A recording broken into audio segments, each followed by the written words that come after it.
Soul Train once dominated Saturday mornings with a cultural power that few television shows could match. It launched careers, defined fashion trends, and gave black music and dance the national platform they deserved. Don Cornelius built an empire that celebrated black excellence when mainstream media refused to acknowledge it even existed. The show ran for 35 years, becoming one of the longest-running syndicated programs in television history. So how did a cultural institution with such influence eventually disappear from the airwaves? Join us as we uncover the true story of what really happened to Soul Train. In 1970, if you were a young black teenager in America, you had almost no representation on television. Sure, there were occasional guest appearances and minor roles, but nothing that truly reflected black culture, black music, or black style. Dick Clark's American Bandstand showcased white rock and roll artists to white teenagers, and that was considered groundbreaking. For black youth, the message was clear: your culture does not matter enough for national television.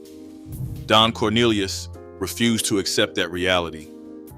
A former police officer who had transitioned into radio broadcasting in Chicago, Cornelius saw an opportunity that everyone else had missed.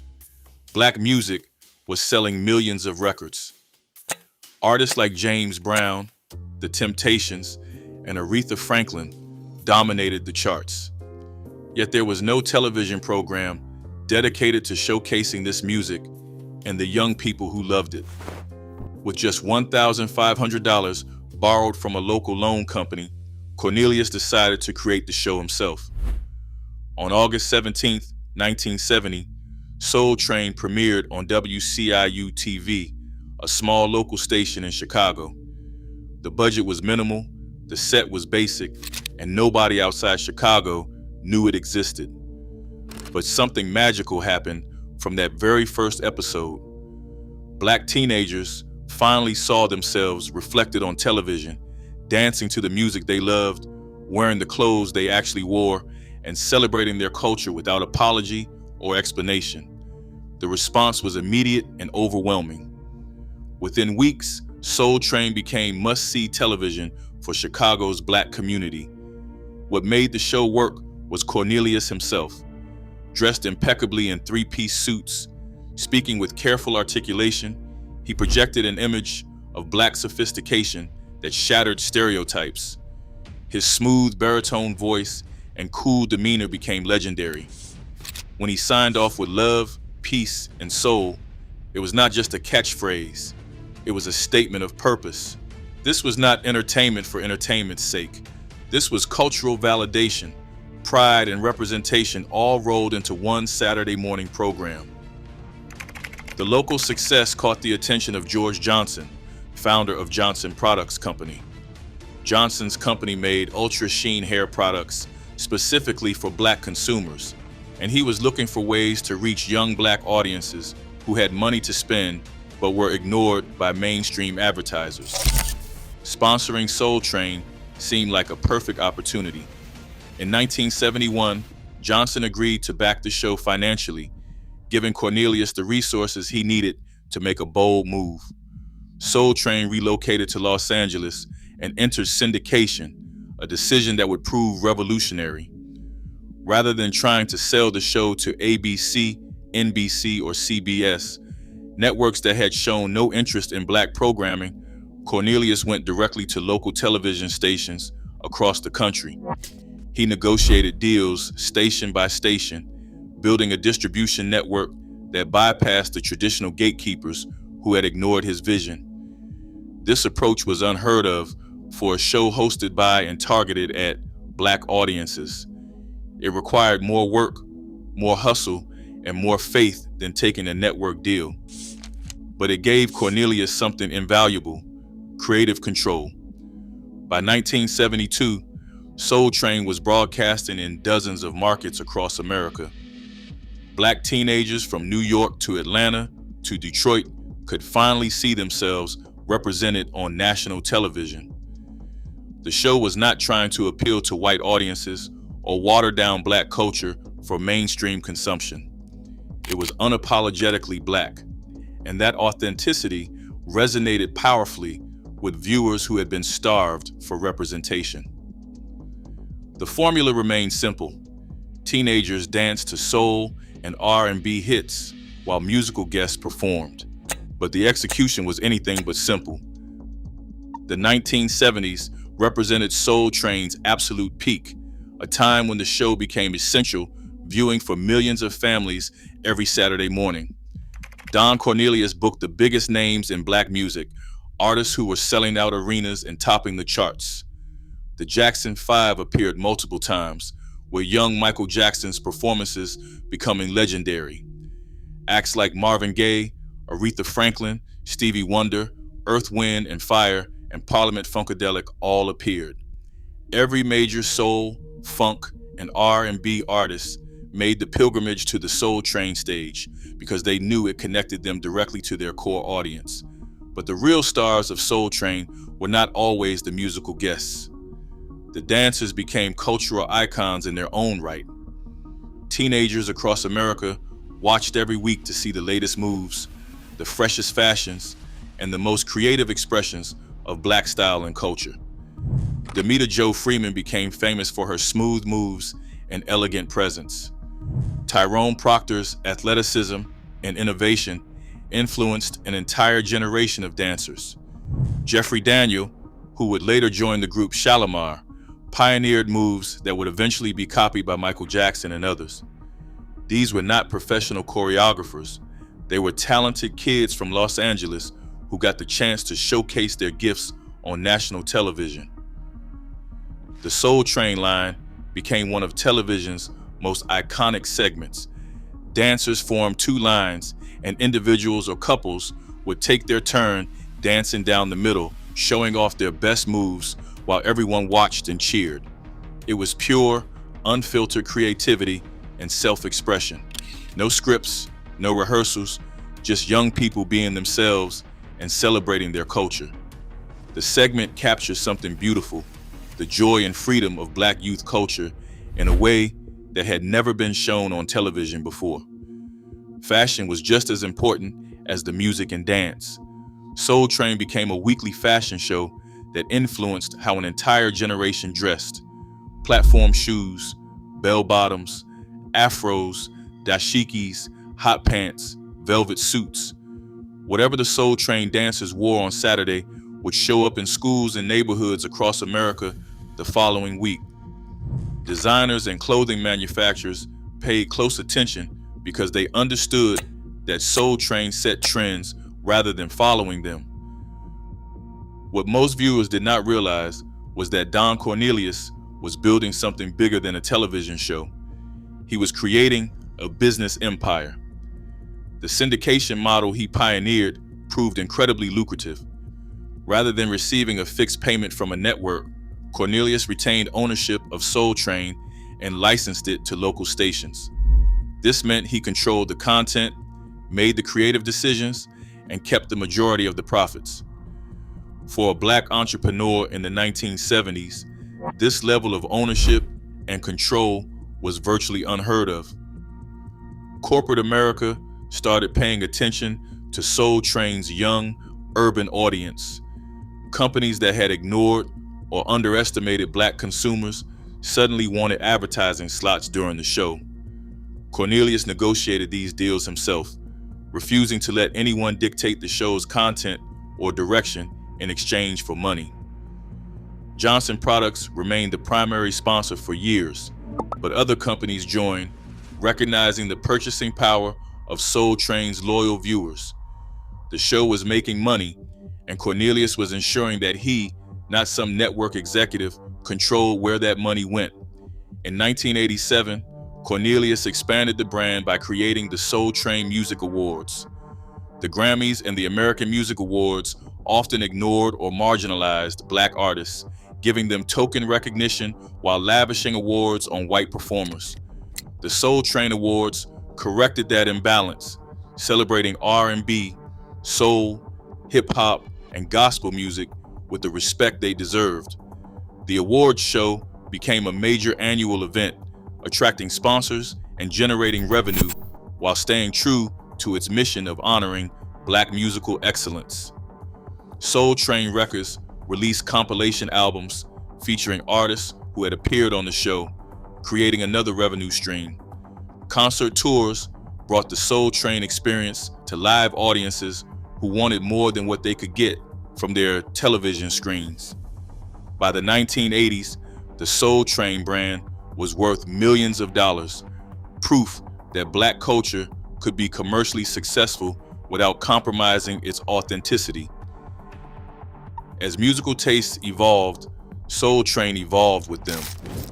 When disco exploded in the mid-1970s, the show embraced it fully.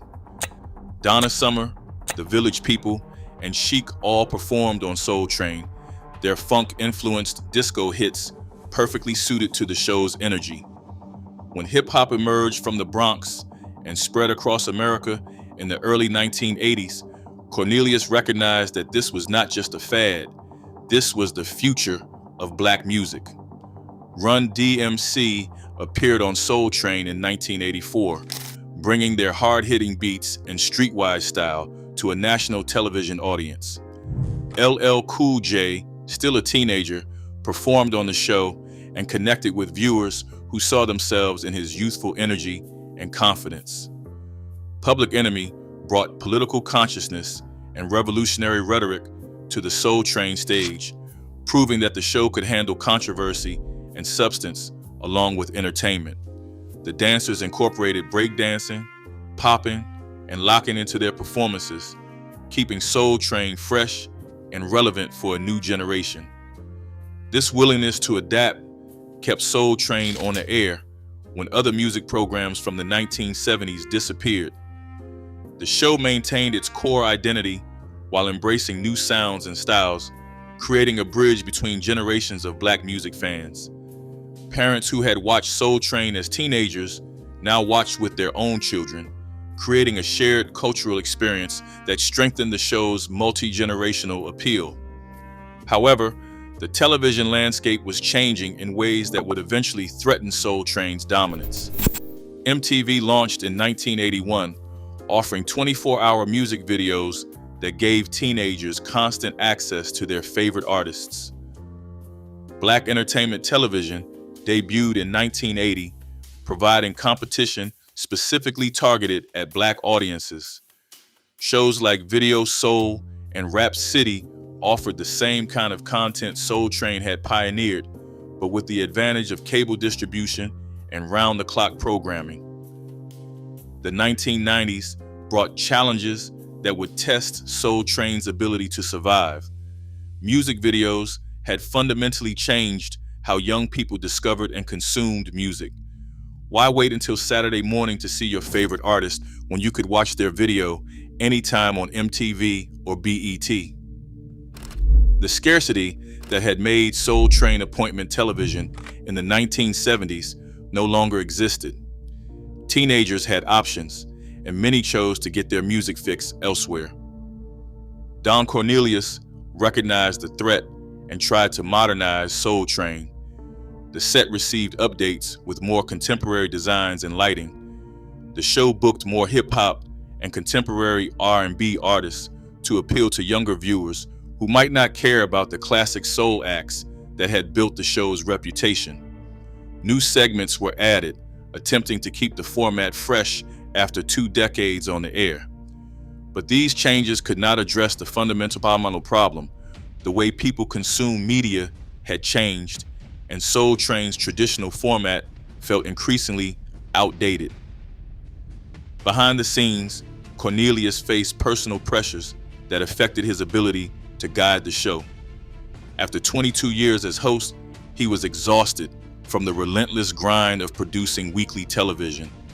His creative energy, once boundless, was being sapped by the constant need to reinvent a format that had worked so well for so long. In 1993, Cornelius made the difficult decision to step down as host, though he remained as executive producer. A series of hosts tried to fill the void Cornelius left. Comedian Maestro Clark took over first, bringing youthful energy but lacking the gravitas and authority Cornelius had embodied.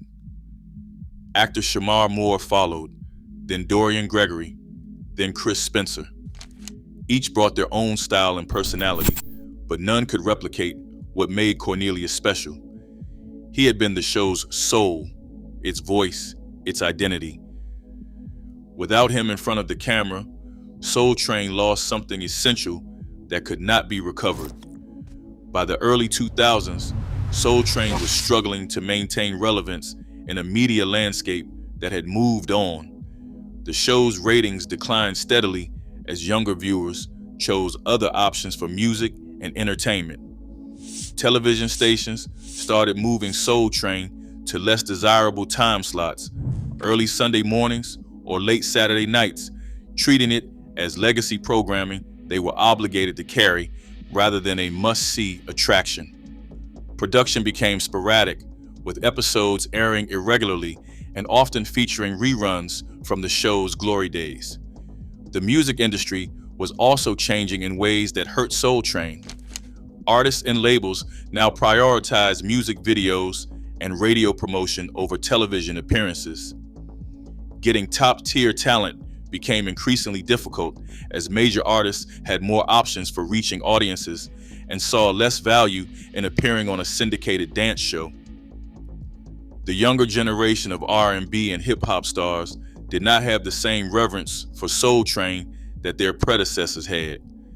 They had not grown up watching it every Saturday morning, so it did not hold the same cultural significance for them. In 2006, Soul Train celebrated its 35th anniversary, an extraordinary achievement for any television program. But the celebration was bittersweet. The show was airing mostly reruns by this point, with very little new content being produced. On March 25th, 2006, the final original episode of Soul Train aired, marking the end of a 35-year run. There was no grand finale, no special farewell episode with all the legends returning. It just ended quietly, the way many long-running shows do when their time has passed. The show continued for a few more years under the title The Best of Soul Train, packaging classic episodes for broadcast. These reruns reminded viewers of what Soul Train had been at its peak, while underscoring how much had changed. Watching those classic episodes from the 1970s and the 1980s was like looking at a time capsule, a window into an era when television could still create shared cultural moments that united millions of viewers. Don Cornelius's personal struggles became public knowledge in the years after Soul Train ended production. He battled health issues, including neurological problems that caused chronic pain and affected his quality of life.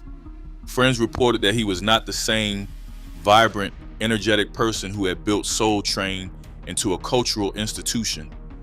The pressures of maintaining the show for decades, combined with personal challenges, had taken a severe toll. On February 1st, 2012, Cornelius died from a self-inflicted gunshot wound at his Los Angeles home. He was 75 years old. The news shocked the entertainment world and devastated the millions of people whose lives had been touched by Soul Train.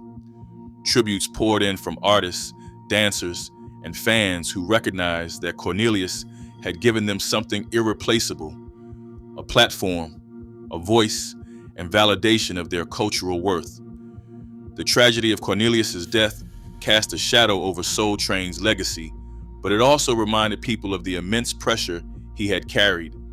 Building and maintaining a groundbreaking television show for 35 years required superhuman dedication and effort. Cornelius had made it look effortless, maintaining his cool demeanor and professional polish even when facing enormous challenges. But behind that smooth exterior was a human being dealing with stress, pain, and struggles that eventually became too much to bear. His death felt like the final closing of a chapter. Soul Train had already ended as a regular series, but as long as Cornelius was alive, there had always been the possibility of a revival or reunion. His passing made clear that the Soul Train era was truly over. Whatever came next would be something different, an attempt to honor the legacy rather than continue the original vision. In the years since Soul Train ended, there have been periodic attempts to revive or reimagine the show for new generations. BET continued to air the Soul Train Music Awards annually, keeping that aspect of Cornelius's legacy alive while adapting it for contemporary artists and audiences. The awards show remains one of the few places where R&B, gospel, and hip-hop artists receive the recognition they deserve from an institution that understands and values their contributions. Various networks and production companies have expressed interest in bringing Soul Train back as a regular series. Proposals have ranged from faithful recreations of the original format to modernized versions that incorporate social media and streaming platforms.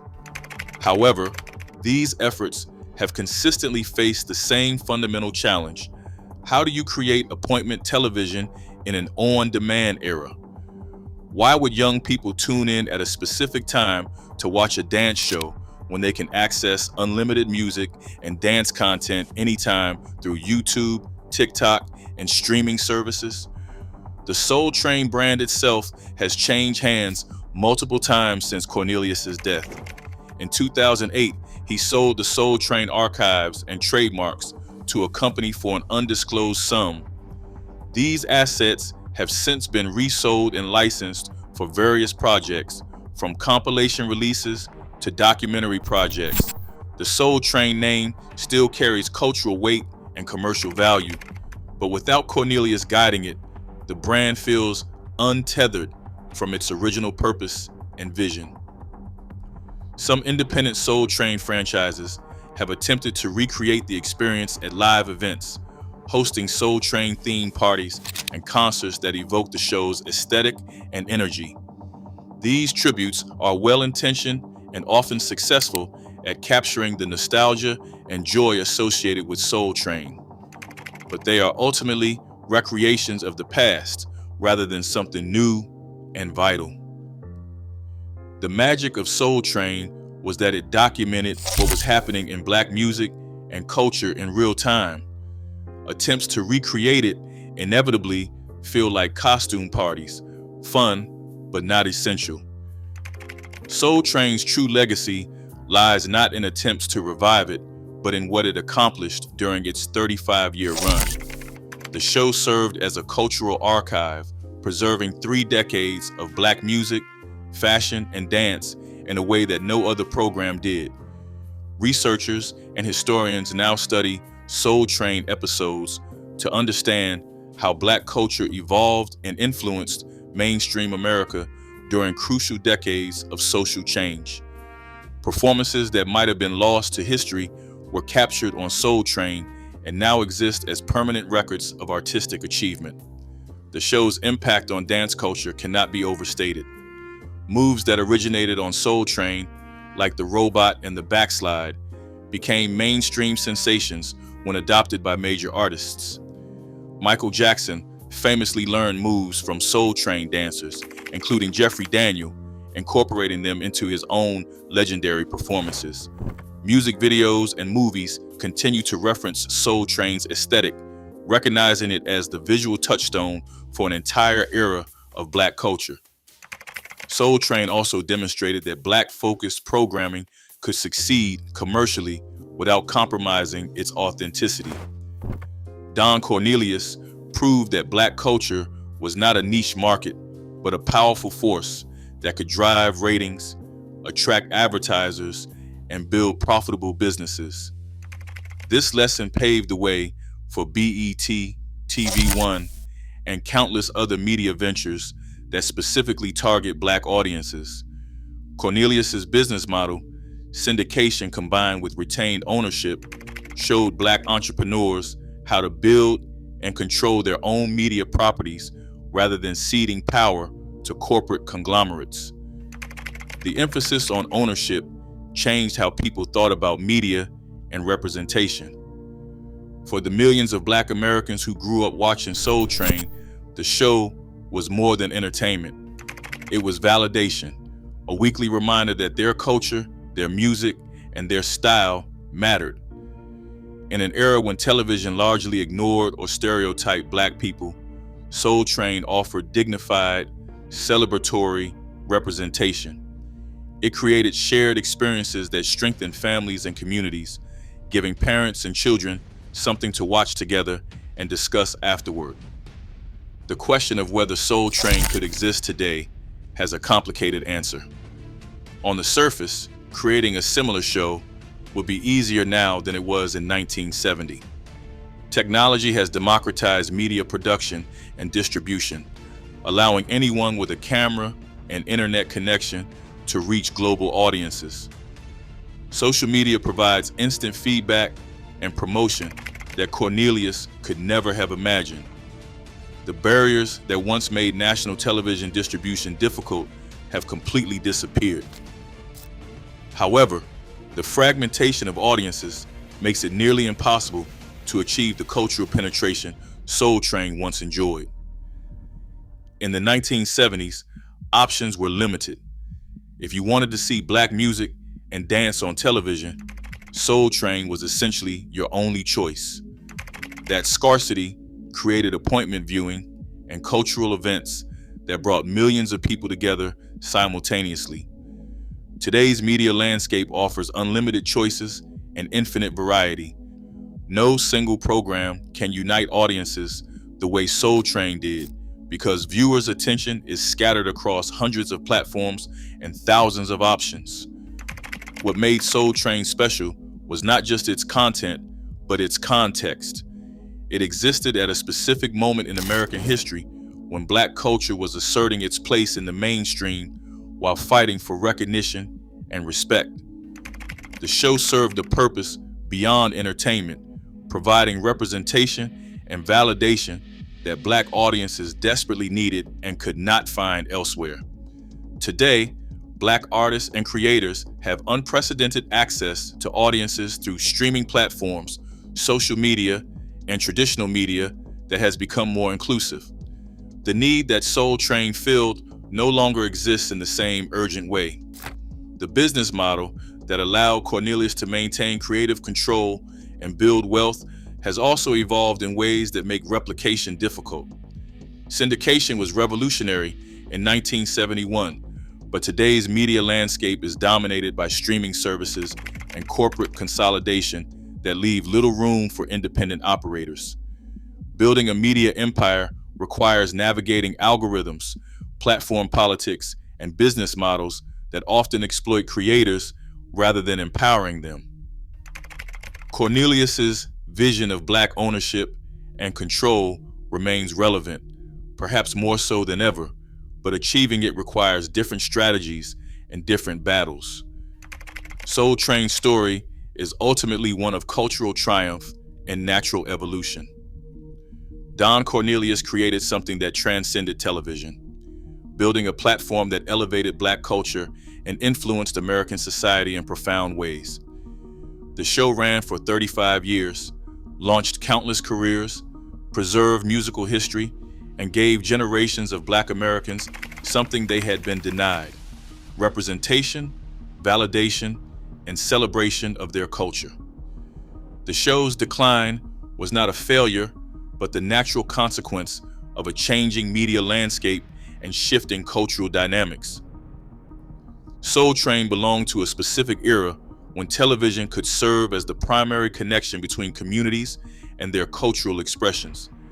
As technology evolved and options multiplied, the role Soul Train had filled became less essential. The show's magic could not be separated from the context that made it necessary and powerful. What remains is a legacy that will endure long after the final episode aired. Soul Train influenced how America understands and appreciates Black culture, challenging stereotypes and proving that Black excellence could thrive without compromise or apology. The show's impact continues through the artists it launched, the dances it popularized, the fashion it influenced, and the cultural moments it preserved. For those who remember watching Soul Train every Saturday morning, the show remains a touchstone of pride and joy.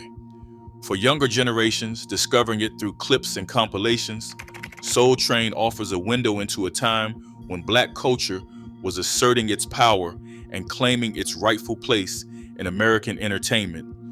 The show may no longer produce new episodes, but its spirit lives on in every artist, dancer, and creator who refuses to compromise their vision or apologize for their culture. That, ultimately, is what Don Cornelius built.